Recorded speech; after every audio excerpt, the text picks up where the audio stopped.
Hello Year 12, this lesson is on stationary points.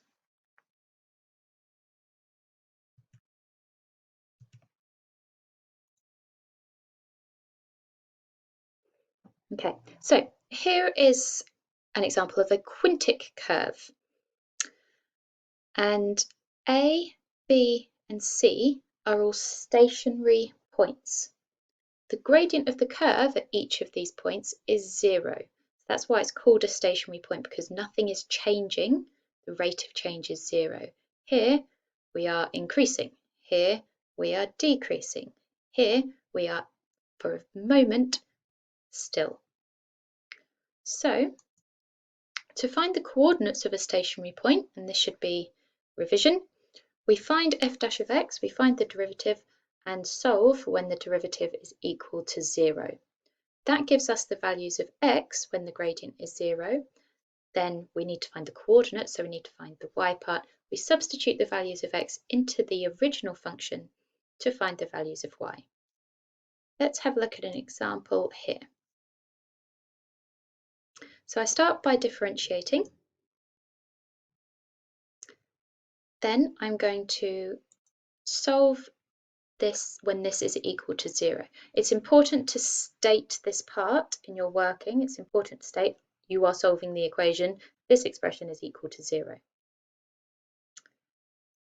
So in this case, I can factorise and I can solve to get x equals 1/3 or x equals 1. I need to find the coordinates of the points, so I need to substitute these two x values back into my equation of the curve. So when x is 1/3, y equals -4/27, and when x equals 1, y equals -1. So the coordinates are 1/3 -4/27 and 1 -1. Now, on the CAS, so I've already drawn this curve here. If I have CAS to use, then I can go to Menu and I can go here to Analyze Graph. This will give me a variety of things that I can find here, but I can find points for minimum and maximum, which in this case, that's what I'm looking for. So you need to tell the calculator where to look for the minimum. It's not hugely clear with this function, but I can see that it's got a local maximum here, a local minimum here. So I'm looking for a minimum, so I'm going to go from here to here. You will see this pair of coordinates has popped up, 1, -1. That was what I found over here. To find my maximum, same thing, Menu, Analyze Graph, Maximum, tell the calculator where to look, and I've got 0.333, that's my 1/3, and then -0.852 is my -4/27.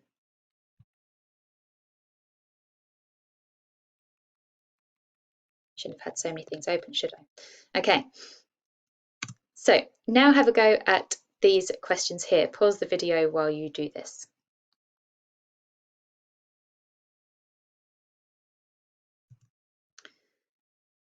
Okay, sometimes what we're asked to do is find the function given certain information. So here I'm given the information that my function is a cubic. I'm told it passes through the point 0.05 and has a stationary point at 2,7. So I need to find these coefficients here and constant. So I'm going to start by using the point 0.5. I can substitute 0 in for x and 5 in for y.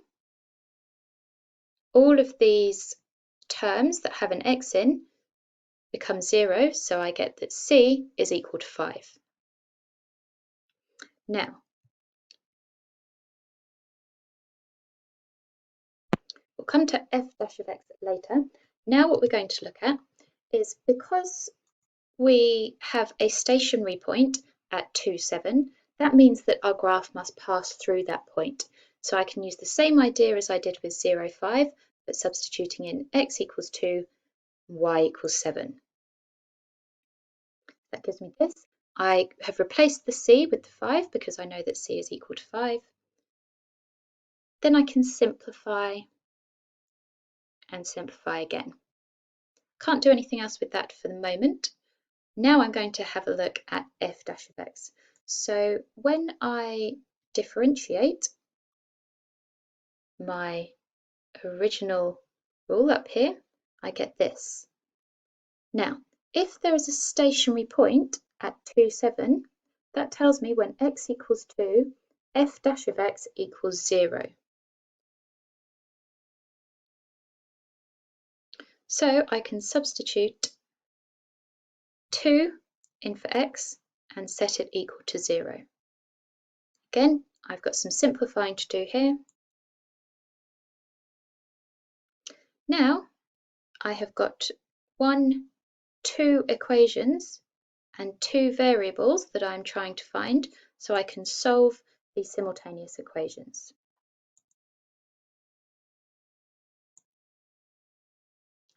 If this is a CAS question, then obviously we can put this in as solve system of equations.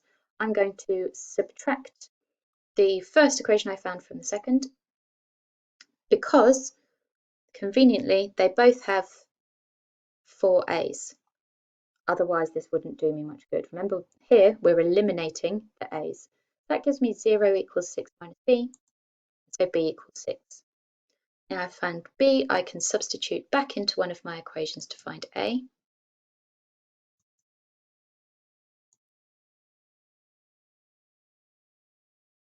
And so they're my 3 values.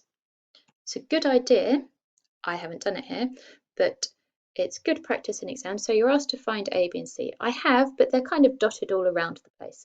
So it's a good idea to write a equals negative 4.5, b equals 6, c equals 5. What the question alternatively might ask you is find the rule, in which case finding a, b and c themselves won't be sufficient. You would need to end by saying y equals x cubed. Our a is negative 4.5, so minus 4.5 x squared plus 6x plus 5. So make sure you read the question to ensure that you're providing your answer in the way that it's being requested. Now have a go at these questions here. Pause the video while you do that.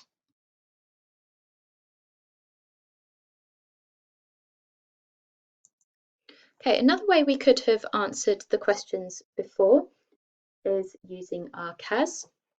So this is, I briefly mentioned this before. So you can define your function with your A's and B's and C's. Be very careful, it's not hugely clear here, but make sure you type A times x squared, b times x, otherwise your calculator might think it's all one variable together. We define our derivative as well, and then we go to solve system of equations, and here you see I've put f of 0 is 5, f of 2 is 7, and g of 2 is 0. That was exactly the same as I have here. F of 0 is 5, f of 2 is 7, and f dash of 2 is 0. And just as we got before, we get our values for A, B, and C. Thank you.